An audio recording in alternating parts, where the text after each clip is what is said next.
makashare kami naman ngayon, kamay naman. Ang nabaguhan na ko kay dinhi, nagkandi na nagsuon, paluya ka, pwede na ka paluyo-luyo, piyong, no? Ngayon, ayhan ka dinhi, balik-balik ka laing district. Dito, wag kay kabalhinan mo, kita. O wag ka maangay sa mong palibot, hindi ka, mo na kita. Katunan na gani mo, gihugmang mo ang palibot. Dito, 2017 pa na-establish ang iglesia. Bago pa magtotoo. Yung naayos po ng mga bago pa, kasi kala mga bago pa, filting iniinit man kayo. Kaning daan na mga mabadudog sa'yo, magkakusultin mo, o dili pa. Doon kaning bago pa, bisag masayop, sultin doon ko yun. Kanya, init pa kayo. Ako, siyempre kasi ako mabalingon, ginoo. Tinawag-punta ko nga ngayon, tagmahimo kung sama ni balik ang akong pagkabatong magtotoo. Amen. Ana kung hugma sa una nga bisan wag ta magkalimaw kung storya yun. Kay ang nagtulod sa imong pagpamulong kanto ng imong kainit, naghigugma, pagpahimulos, yung pamangkay nakitang sayop sa palibot, kung ka nagladuwa sa imong paggalingon, kung nagkadugay, nagkahimo ba ka kung Diyos mo? Sa kinabuhi o kinayakan o kasya mo kong galingon para maglisod. Pero sa igsoon nagingon siya na bisan mo siya ito ka daan na magtotoo nahimo na sama sa bagong magtotoo na mapapagong adlaw-adlaw ng igsoon. Amen. Amen. Sama kainit. Sa morning revival, doon ka parihas. Ang morning revival ito, naapami sa Experiencing Matthew, concerning Matthew 4 to 7. Abot yung biyagi na ba na din abot sa kingarian. Dahil sa crucial aspect concerning Matthew 4 to 7. Pero nakita na mulahan na itong kabos espiritu. Si Kristo ay sintro sa nahikay na tulusan na Diyos. Amen. Angay na ito makita, ang atong Diyos tulo sa mga igsoon. Ang Biblia nagsulti na wala gaylaing Diyos usa ra gyud. Sa Corinto, so na there is no other God but only one. Usa ra gyud ang Diyos. Amen. Kanhi kani adto bisan sa nilabay eternidad do na ray usa ka Diyos. Amen. Amen. There is no other God but one God. Apan, nagsulti po ng Diyos tulo. Tulo ba ang atong Diyos o usa? Amen? Usa nga atong Diyos, apan dunay tulo ka persona nga isa. Gani, galisod ang mga eskola, no? Nagtuon sa Biblia, ilan na nagipadaplining pinadayag sa Biblia. Kay dunay mga eskolahan na nagtulugwa, nadili yun. Ang Diyos tulog yun. Diyos manahan, lahi ka Diyos, Diyos manak, lahi ko. Ang Diyos Espiritu lahi usa. Doon ako pinagpalugwa na pagtulunan na dili yun, ang Diyos tulo usa siya. Kung ang atong pagtuo, dinhi na pasukan sa gitawag o Trinitarian o Trinity. Sa ayon God nga pagkakita. Pero ang pulong Trinity wala gamita until AD 115. No? Kaya ang pulong Trinity di man mabasa sa Biblia. Never ka makita literally concerning the word Trinity in the Bible. Amen. Even the triune God is not used in the Bible literally. You can find this word in the Bible. But after AD 115, I think si Theophilus, usa ka early church father, isugdan nga gamit ang word Trinity. Then, later on, isugdan nga gamit ang word triune God. Triune God. Kunya, kaya mabasa ka sa Biblia, doon na rin usa ka versikulo, din tinaw na nagpalayag kalabot sa tulo usa na Diyos. Dili tuod, naghisgot kung pulong tulo usa. Wala po ng pulong Trinity. Pero tinaw kayo siya nagsulti nga natong Diyos tulo usa. Amen. Kaya gikan ni sa pagpamulong sa atong Ginoo. Amen. No, sa Matthew chapter 28 verse 19, sa dihang nga banhaw ang Ginoo, gisugo niya ang mga tinunan. Ingnan niya nga ang lakaw mo o himuang tinunan ang mga kanasulat. humanis ang pagpanaw. Panglakaw mo, apil ka na, may igsuon sa pagpaglakaw. No? Pagpanglakaw mo, himuan, tinunan ang mga kanasuran. O, bautismoy sila sa ngalan sa Amahan, sa ngalan sa Anak, o sa ngalan sa Espiritu Santo. Yung possibility, this is the clearest revelation of the triune God in the Bible. Usara ka ngalan, apan naghisgot sa tulo ka persona. Then, yung siya, bautismohin sila sa ngalan, sa Amahan, sa Anak, at sa Espiritu. Amen. Pag-abot din po ni Peter, nabautismo na siya, naglakaw sila, nagsangyaw sila sa Ebanghelyo, sila nabautismo sila, wala gigamit ni Pedro ang bautismuhan ka na ako sa ngalan, sa Amahan, sa Anak, at sa Espiritu Santo. Ayan gigamit, bautismuhan, ang iglesia na bautismo mo sa ngalan ni Jesu Cristo. Usara ka ngalan mga igsuon. Apan, nasayok ba si Pedro sa pag-execute? Ang isugo sa Diyos, baptizing them into the name of the Father, the Son, and the Spirit. But when Peter baptizes the early believers, he baptized them into the name of the Lord Jesus Christ. Ganun, magtuturo ka ron, magbibati pa, o kung siya gamiton, sa baptismo, ngalan kasamahan, anak sa Espiritu, o ngalan ni Jesu Cristo, ay nagpakita na si Jesu Cristo dahil mao ang tulusan ng Diyos. Yes. Amen. Siya mao ang Amahan, siya po mao ang Anak, siya po mao ang Espiritu. Dahil sa nilabayan ng kanidad, tulusan na siya. Amen. Dili siya tulo, usa na siya ka Diyos, pero doon ang tulo kag nagsuna maigsuon. Siya ang Amahan sa kaniyang tupa. Siya na po ng Anak sa kaniyang tupa. Siya po ng Espiritu sa kaniyang tupa. Nagdungan sila sa pagkaanaan. Ngayon, nagkapoy-anay po sila sa usap-usap. Itawag ni sa mga nagtuon sa Biblia ko, they are co-inherent and co-insisting tayo ng God. Dili kay pagkatao nga, wala nang Amahan, wala nang Espiritu ko. Ang tulo sa nga Diyos sa Biblia. Bakit kanila? Wala pa niya buhata ang kalibutan. Tulo usa na siya maigsuon. Naanak ang Amahan, naanak anak, naanak po ng Espiritu. Pero sa kahikayan, nahimo siyang tulusan na Diyos alang sa pagtuman sa iyang way katapusan papatigahan. Kung sa may iyang way katapusan tumong, ang iyang way katapusan tumong, ang taong iyang ibuhat nga sudlanan mga igsuon. Iyang kasudlan, iyang kapuyan, iyang kapahambigan sa kongregon. Dayon, himuon niyang Diyos sa kinabuhi o kinaiya. Atong panagkatigom, atong pagkristuhano, di na kayo musimba kag madomingo o di na makonsensya o itong mga sala matabunan. That is not the purpose. The purpose of our going on, despite of a lot of experiences, kabalhin ng tuyo, nawadaan sa pamilya, nawadaan ng panginabuhi, that's part of the human life. Anything can happen in a human life. Amen. Magsakita, magdaota, pero ang plano sa Diyos, huwag mausap. Ang plano sa Diyos sa kanyang tumaog, yapon mo igsuon. Himuon niya ang tao na makasasala ug Diyos. Dili sa pagkaulo sa Diyos, kundi sa kinabuhi ug kinaiya. Amen. Alam sa mong pagduha, pagkadiskalis nga, 50 na mo katuig na munti. Pura magyapong bakot, yapong batasan. Abubuhan lang yapong buhantod karon. Sa una, bago pa kuminyo, abubuhan karon. Ako nangapo na, abubuhan lang yapong. Mura magyapong kumahimong Diyos. Pero mga igsoon, buhat na sa Diyos. Dili ato ang magpaningkap. Yes. Ang ato, pagbukas na niya, ang pagkapirog panagkatigo, ang pagbasa sa Biblia, pagbasa ampo, pagpaiulos, ang tulo sa mga Diyos, nagbuhat siya sa atong sunod. Kanang sugo, we found go, therefore, and baptizing them into the name of the Father.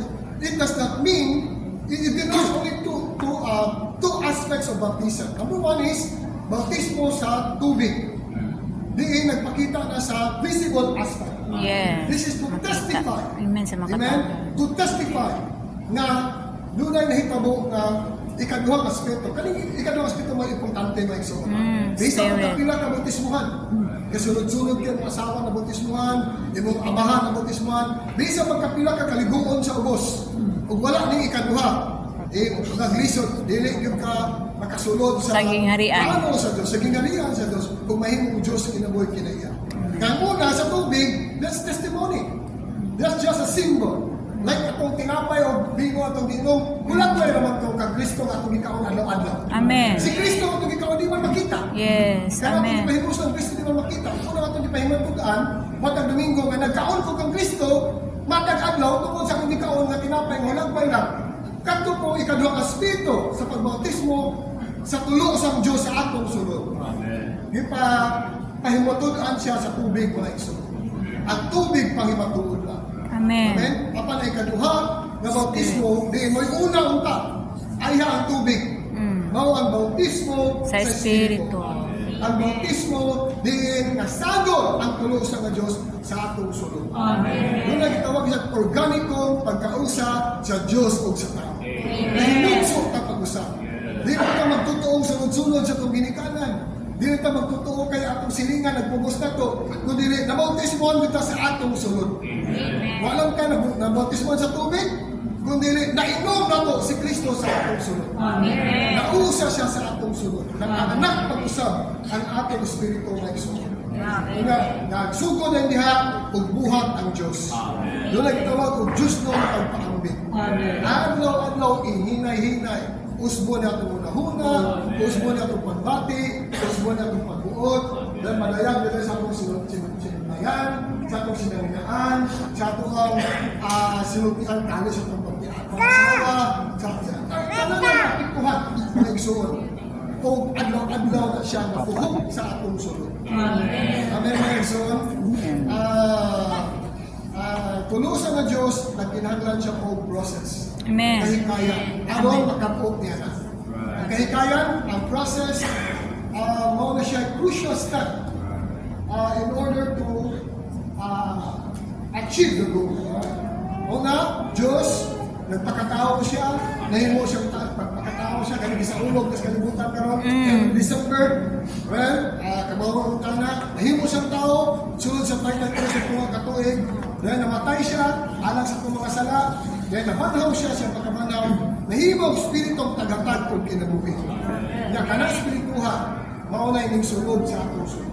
Maunay sintro sa atong sulod, mga igsoon. Amen. Maunay ato ang ipansingkamutan matag-adlaw nga mag-usab nato mga igsoon. So, ayan lang ka-discourage. Wala, sige naman tagdigo man yun, wala pang hapon, tagina. No? Ayaw mo, hindi mo na madali. No? May malaw ka ng bulak na plastic ay utang na yun. Anong saan na malay ka rin, nalahat na mo bulak plastic ay lako, diritso. Pero dili ko malaos, di ko bubuan. Ako lang. Pero dili man ang mga magtotoo kinabuhi mo. Di man madali. Di po na ako pwede dali-dali yung plastic po, ang problema po. Naghan mo magtotoong plastic, no? Di ka po tinuotong totoo ba? Magtotoo lang po ako yun eh, may kinabuhi, may kinabuhi. Pero doon ay kinabuhi. Gabay lang siya nga, sigigtigong, mabisbisan. Palaway po kasi mga asawa, sige lang. Ay lang, pagkasunod, palaway lang yapon, ay, undang. Pagkasunod, mawalag yapon, ay, hanggang undang. Kaya naragin siya po. Hindi naman punta mamatay siya, mag-uusap, pag-inay. Basta bukas na dito mga igsoon. Dahil dili, imposible sa Diyos na buhaton. Lakang na niya mga igsoon. So, usap po gabutan ko share is di yung tatapaunahi sa pulong sa Ginoo. No, mga tao karon kung si bago iPhone, palit na yun kay bago. Kung si bagong sakyanan, palit na yun. Ang akong motor na usani, daan naman ako motor. E-bike. Click, daan naman ako. Kasi na po mga electric. So, siya mga bago, kung siya mga uso ka rin, uso sa buhok, hindi ka pa ulahi. Ang mga tao, mabulaw po, bulaw po. O pagkaas po, pa-strip na. So, hindi kita pa ulahi. Ako dito, kung kayo kung dito ko pa ulahi, pagbulo ko kapalit po. Hindi man na kapalit, dito pa ulahi. iPhone, pero sa pulong sa Ginoo, hindi ko ta pa ulahi mo isa. Ani karon nga pagpamulong mo ni up-to-date speaking. Ngayon ta Ginoo, di ta ni maulahi. Kung sa bago mo karon, ay tiro, mahimo, apil gid ka. Amen. Oo, sa mga conference kayo mo mga bago. Bitaw. Ako sa iPhone, ya pulong sa Ginoo katulad ng karaan. Atong naibawan katulad yung sa una. Ang nag-uswag ang pagpamulong sa Ginoo. So, di ka pa ulahi, up-to-date speaking, mga sa yaning crystallization study, mo invest na. No? Mo invest na. Kasi ato ra mga cellphone bago pero ang atong sangkap makalagyan, no? Bisan mo apil ang kastigo, di ko mo lahi. Kaya kaning morning revival karon mao ni ang pinaka up to date. Ulahi pa ganit na sa Pacific. Ulahi pa mi sa Australia. Dinhi up to date kayo ang speaking sa Ginoo. Blessed kita maigso. Amen. Ang paghatag mo panahon. Di lagi undag di kumrad. Alag ang paluyo, galing ang ban, isa galing magtulog-tulog. Sa di lang magtulog-tulog, alag yun ay makuha. No? Kasi wala yun. Kung sige rin nagpaglaba Domingo, tigong-tigong, dagat na mamalimpyo ito labulon, pero wagi, puswagan itong sunod, no? Bahala na lang ang paluyo ka. Usap ko ba ang pumiso? Sige, paluyo sa ito. Patubagan, paluyo, basta tigong. May lang, saro po din mo. Katong sharing ngayon talo, siya na hindi ko itong abot sa luyo. Ako, hindi ko ganito eh. Ang sharing ko sa luyo, biskisa mo ito ta. Sa iluan ng koneksyon, medyo taas-taas. Ako pagsulti, walang muning, walang, sa tao na na. Reason, ako na muning, una na. Ako na lang tagsunod panahon kayo, masindong sunod. Alagsara po rin makauli. Alagsara po rin makasiyang Bisaya. Dito, kami. Gusto na po siyang Bisaya. Di ba po siya kasabot? Usahay, may nga magkanta tag Bisaya. Wala mo po speaking of tongues may unang nag-in-English. Bahala ka ng in-English na katuiris. Wala yung may laing lingwahe ng English. Karoon na yung kumura o nakahinaya. Sulti mga Binisaya. Yung kayo ko makasulti kasi imong pinulungan. Amen. Ito, imbitahon ng pagmensahe in English yapon. No? Naami gusto isulti. Una-una ko may sa in English. May mining Bisaya kay sa imong pasulti mo rin na mulahan kita nagsuot pinangakas dapit di na katong lingwahe na gamit kayo ng Amen. Sa padayon lang yun. Amen. Kanina po, last yung may sunat. Practice ko mong sulti. Nakalaog ka na. Inanay. Di ka na mo sulti. Tamang-tama, di na ka mo kasulti. Sulayin na. Bisa lang mo kindog mo, dahil mo basa na gamay, lain na kayo na. Yang may soul po, dahil mo na pag bisa mo bubuo na, o baka nagkatulong, amin lang po. Wala ba ako nagkatulong? Kung okay pagsulti, wala nagkatulong, walang sabay. Hindi na mabalik. No? So, practice God. Kaya ano din nagsuot sa pagsulti, ikaw ay unang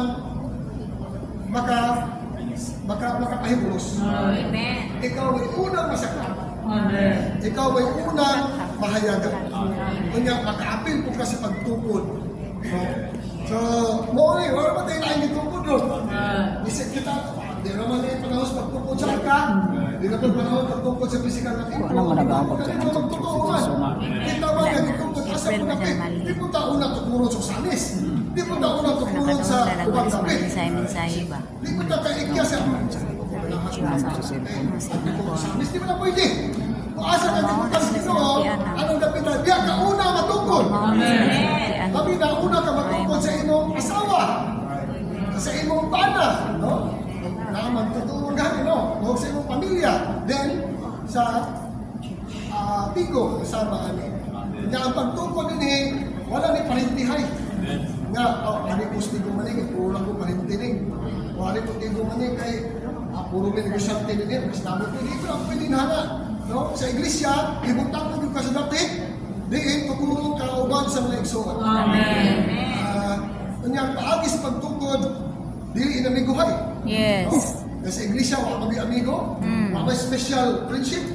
Sa iglesia, igsoon na magkatanan, kung sa man ang paagis sa pagtukod. Ang atong pagsinati, adlaw-adlaw, o ang atong pagpamulo, pagpropesiya, mga igsoon. Amen. Isang pinugbulan.